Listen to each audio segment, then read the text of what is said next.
And to have the chairman of this committee lead this discussion on this solemn day, when tomorrow the first woman in the history of the nation will lie in state and raise the fact that, yes, this may end up in court.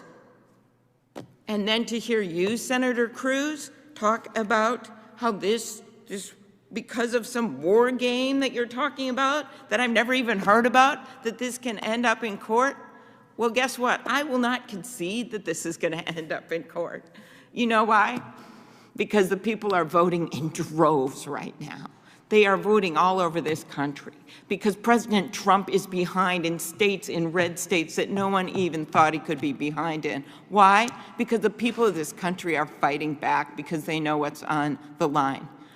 Do I think this is a tragic death at this moment? Yes. It's tragic because we lost this woman who is an icon, way ahead of her time. Someone who opened doors for women at a time when so many insisted on keeping them shut.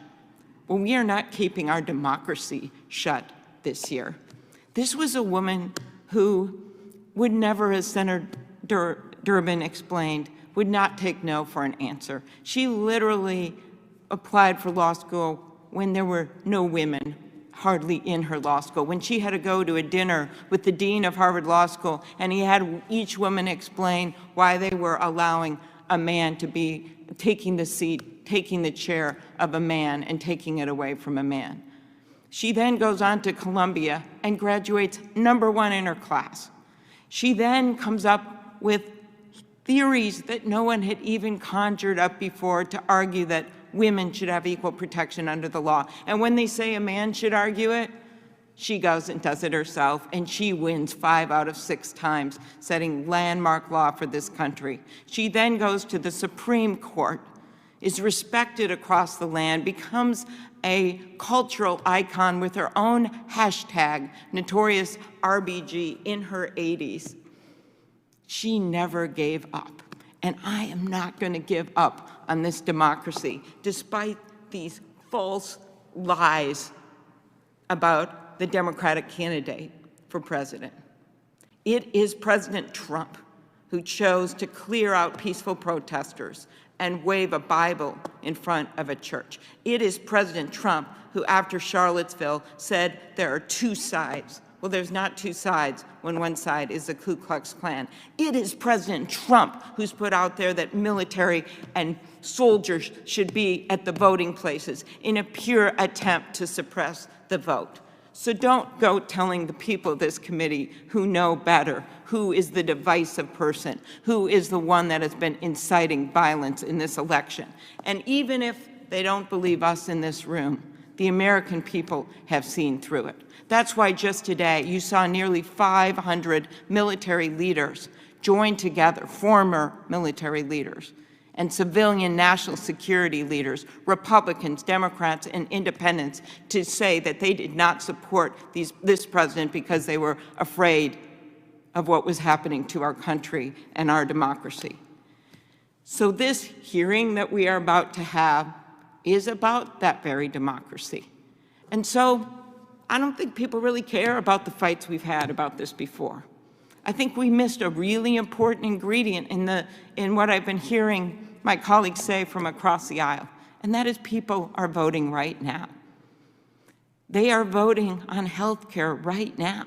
The fact that we have a court case out of Texas that is coming up for oral argument on November 10th, in which, yes, pre-existing conditions are on the line because the argument was made that the whole Affordable Care Act should be thrown out. You cannot just fix that when you haven't been able to even take up the HEROES Act to do something about the pandemic. Yet, in fact, we see that we've got time to ram through a Supreme Court hearing in 2 weeks instead of spending those 2 weeks to actually take up the HEROES Act and help the people of this country.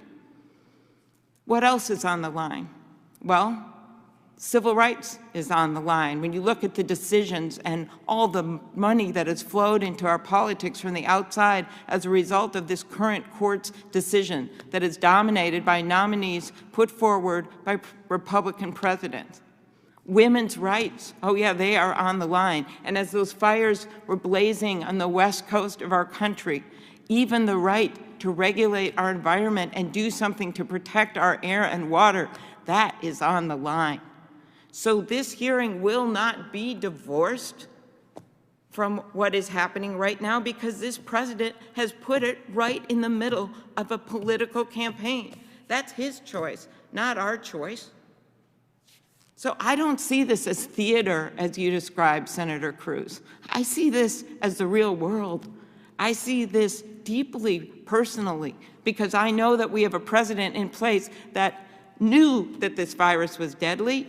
He knew that it was airborne, and yet my family, we were just trying to clean off the surfaces all the time and wash our hands, and then my husband ends up in the hospital with COVID on oxygen because this president didn't share with us the information he had at the time. All of that is going to be on the line. So we will look at this nominee, and we will look carefully at this nominee. That is our job, but we cannot get away from the fact that the process that puts her before us will be one that is not respecting the democracy that we are supposed to cherish.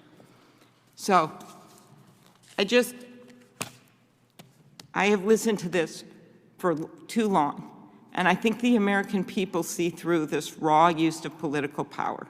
That is why they're voting in droves. So if you think you can get away from this just by trying to get this nominee through and no one's going to notice what she stands for or what her views are and how that's going to play into decisions that are made that affect people's lives, they already know.